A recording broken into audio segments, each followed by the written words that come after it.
Hi!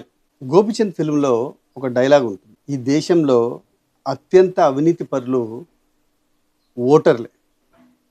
వాళ్ళ అవినీతి వల్లే దేశం నాశనం అయితుంది అని ఒక కోర్ట్ సీన్‌లో గోపీచంద్ చెప్తాడు. ఆ డైలాగ్ రాసిన రైటర్ ఎవరో కానీ మన దేశంలోని రాజకీయ ఎన్నికల పరిస్థితిని బాగా ఆకలింపు చేసుకొని రాసినట్టుంటుంది. ఇప్పుడు ఎందుకు చెప్తున్నాను అంటే, ఇప్పుడు మన రాష్ట్రం తెలంగాణనే తీసుకుంటే ఇక్కడ మున్సిపల్ ఎన్నికలు జరుగుతున్నాయి. రేపటితో ప్రచారం ముగుస్తుంది. ఇప్పటిదాకా అధికార విపక్షాలు జోరుగా ప్రచారం చేస్తున్నాయి. ఇక తుది దశకు ప్రచారం చేరుకుంది. 11వ తారీఖు ఎన్నికలు ఉన్నాయి. మరి ఇప్పటి మటుకు జరిగిన ప్రచారంలో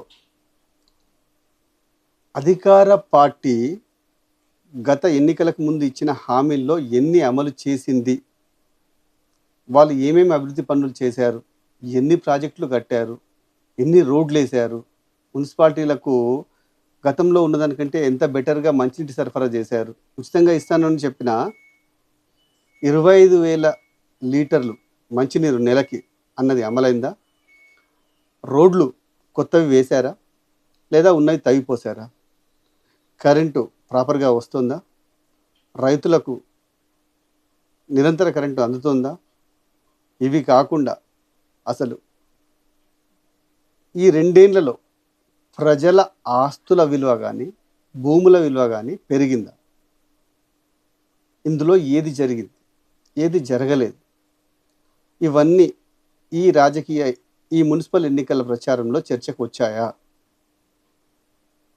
ఈ 2 ఏళ్లలో మన రాష్ట్రానికి జరిగిన మంచి ఏంటి, తద్వారా మన రాష్ట్ర ప్రతిష్ట ఎంత పెరిగింది అనేది చర్చకు వచ్చిందా?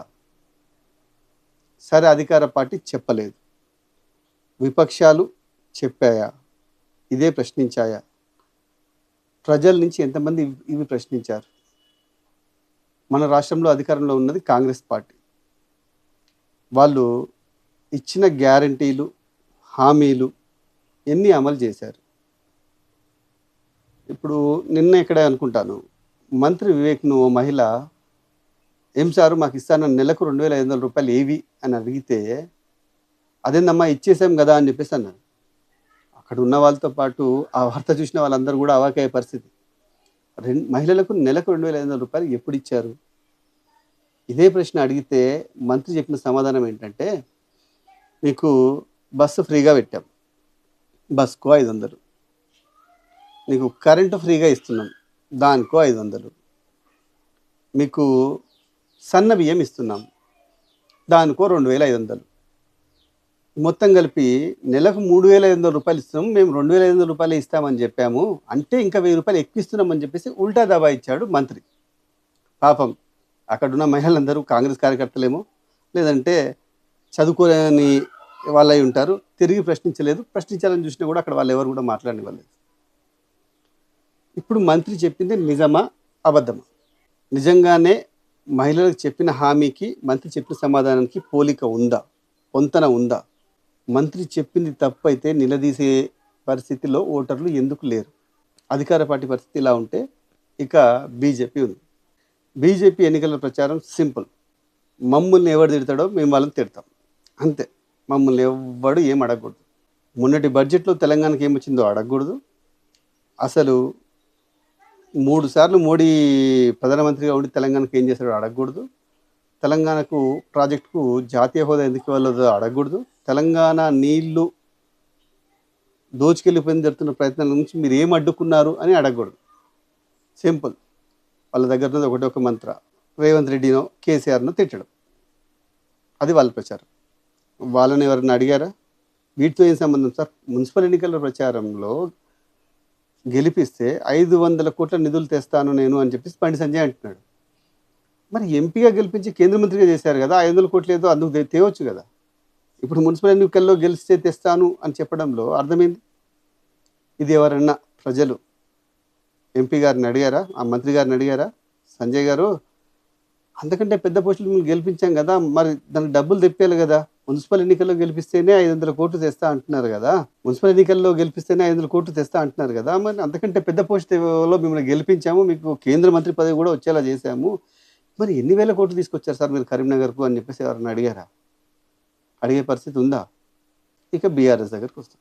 వాళ్ళు ఏం ప్రచారం చేయాలనుకున్నా కూడా ఆ ప్రచారంలో 70% అధికార పార్టీ నుంచి రేవంత్ రెడ్డి మరో మంత్రో చేసిన కామెంట్లకు సమాధానం ఇవ్వడమే సరిపోతుంది. ఒకవేళ ఈ ఎన్నికల్లో ప్రతిపక్షానికి ఎందుకు ఓట్లేయాలి?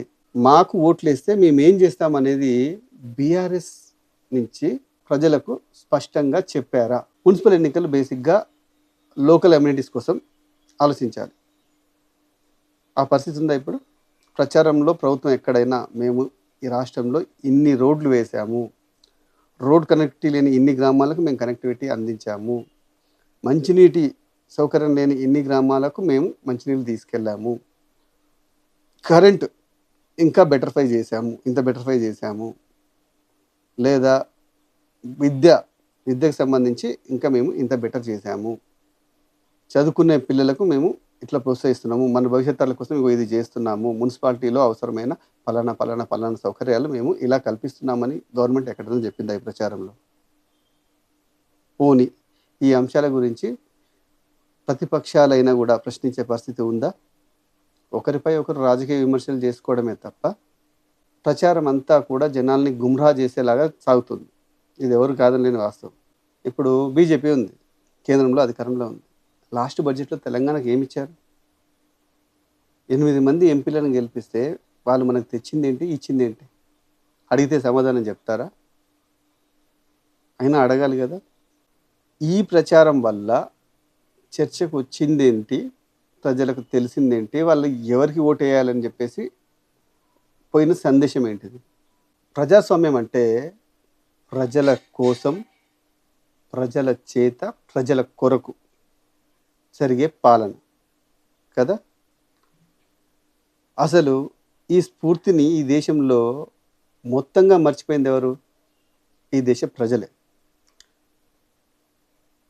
పాలనకు సంబంధించి, దేశంలో నడుస్తున్న పరిస్థితికి సంబంధించి ప్రభుత్వాలను ప్రశ్నించే ఏకైక హక్కు ఓటు.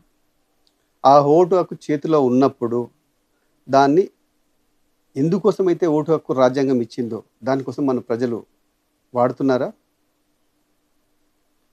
ఒక ఎన్నికల్లో ఏదో ఒక పార్టీకి ఓటు వేస్తారు. ఆ పార్టీ అధికారంలో వస్తుంది. ఆ తర్వాత జరిగే ఏ ఎన్నికల్లో అయినా కూడా ఆ ప్రభుత్వం ఇచ్చిన హామీలు అమలు చేసిందా లేదా? చెప్పిన గ్యారంటీలు అమలు చేసిందా లేదా? మనకు ఎన్నికలకు ముందు ఇచ్చిన మేనిఫెస్టో అమలు చేసిందా లేదా? అని చూసి ఓటేస్తున్నారా? లేకపోతే గొర్రెదాటు వాటంగా ప్రభుత్వం ఉంది కదా ఓటేద్దాం. మన కమ్యూనిటీ కోసం ఆలోచించి ఓటేద్దాం. మన మతం కోసం ఆలోచించి ఓటేద్దాం. మన కులపోడు కాబట్టి ఓటేద్దాం. ఇదే జరుగుతుందా? అంటే ఖచ్చితంగా ఇప్పుడు మనం చెప్పుకున్న రెండోదే జరుగుతుంది. ఓటును స్వార్థ ప్రయోజనం కోసం వాడడం మొదలుపెట్టినప్పటి నుంచే రాజకీయాలు భ్రష్టు పట్టిపోయాయి. మనం తిడతా ఉంటాం రాజకీయ నాయకులంతా చెత్త వెధవలు, దేశాన్ని నాగం చేస్తున్నారు, రాష్ట్రాన్ని నాగం చేస్తున్నారు, అవినీతి పరులు అని చెప్పేసి. అసలు వాళ్ళు ఇంకా రాజకీయాల్లో వాళ్ళు ఇంకా రాజకీయాల్లో ఉండేలా చేస్తున్నది మనమే కదా. ఓటు వేసేటప్పుడు ఫర్ ఎగ్జాంపుల్ ఇప్పుడు మున్సిపల్ ఎన్నికలు వచ్చాయి తెలంగాణలో. ఓటు వేసేటప్పుడు బాబు నువ్వు ఇచ్చిన హామీలు ఏంటి? నువ్వు చెప్పిన గ్యారంటీలు ఎన్ని? ఇంకెన్ని బ్యాలెన్స్ ఉన్నాయి? నువ్వు చెప్పిన దాంట్లో ఇప్పటిదాకా అయిన పన్నుల బట్టి నీకు వచ్చిన పర్సంటేజ్ ఎంత? మార్కులు ఎంత? పాస్ మార్కులు వచ్చాయా లేవా అని ఆలోచించి ఓటేస్తున్నామా? వెయ్యం. అంతే. కాంగ్రెస్ పార్టీ వస్తుంది, బీఆర్ఎస్ను తిడుతుంది. బీఆర్ఎస్ వస్తుంది, బీజేపీని కాంగ్రెస్ను తిడుతుంది. బీజేపీ వస్తుంది, కాంగ్రెస్ను బీఆర్ఎస్ను తిడుతుంది. మళ్ళీ కాంగ్రెస్ వచ్చేసి బీఆర్ఎస్ను బీజేపీని తిడుతుంది. అందరు కలిపి చెప్పేది ఒకటే, వీళ్ళిద్దరు తోడు దొంగలు, వాళ్ళిద్దరు తోడు దొంగలు, వీళ్ళిద్దరు తోడు దొంగలు. మొత్తానికి తోడు దొంగలు అనేది కామన్. ఎవరు తోడు దొంగలు అనేది అది ప్రజలు నిర్ణయించుకోవాలి. గుడ్డిగా గవర్నమెంట్కి ఓటేస్తే ఇంకా మా ప్రజలు మా వెనకే ఉన్నారు, మేము చేసిందే కరెక్ట్, ప్రజలు మాకు మ్యాండేట్ ఇచ్చారు అని చెప్పేసి దుర్రవీగుతూ ఇప్పటిదాకా చేసిన పనిలో కూడా చేయడం మానేస్తారు కదా. నిజంగానే వాళ్ళు చేసిన పనికి తగ్గట్టు వాళ్ళకు ఓటింగ్ ఇవ్వచ్చు, కానీ గుడ్డిగా వాళ్ళకు ఓటు వేయచ్చా? ప్రతిపక్షాలున్నాయి. ప్రతిపక్షాలకు న్యాయంగా వీళ్ళు మనకు ప్రశ్నిస్తారు అనుకున్న వాళ్ళకు ఓటు వేయడం ముఖ్యమా? లేదు ప్రభుత్వం ఏదో చేస్తది అని లాజిక్ లేకుండా ఓటేయడం ముఖ్యమా? ఓటు వేసే ముందు నా ఓటు విలువ ఎంత? ఆ ఓటు నేను వేస్తున్నప్పుడు బ్యాలెన్స్ షీట్ చూస్తున్నా లేదా? వాళ్ళు చెప్పిన పని చేసిందా లేదా? నా ఓటు వీళ్ళకి వేసుకోవడానికి వీళ్ళు అర్హులా కాదా అని చెప్పేసి ప్రజలు ఆలోచించడం మానేసినప్పటి నుంచే కదా ఈ పరిస్థితి అంతా. ఒక్కసారి ఓటేసి ఇప్పుడు మన ఇంట్లో ఖర్చు పెట్టేటప్పుడు లెక్కలేసుకుంటాం.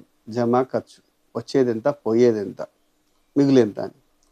ఓటేసేటప్పుడు ఆ పని ఎందుకు చేయట్లేదు భారతీయ ఓటర్లు? ఈ నియోజకవర్గంలో వీళ్ళు చేసిన పనేంది? ఇప్పుడు నేను ఓటు వేస్తే వీళ్ళు చేసే పనికి బూస్ట్ అవుతుందా లేదా? లేదా పని చేయకున్నా నేను ఓటేస్తే ఎట్లయినా మనకు ఓటేస్తారు, మనం చేయాల్సిన అవసరం లేదు అన్న దురహంకారానికి దారి తీస్తదా అని ఆలోచన చేస్తున్నారా? చేయాలి కదా. చేయకపోతే నష్టపోయేది మనమే కదా.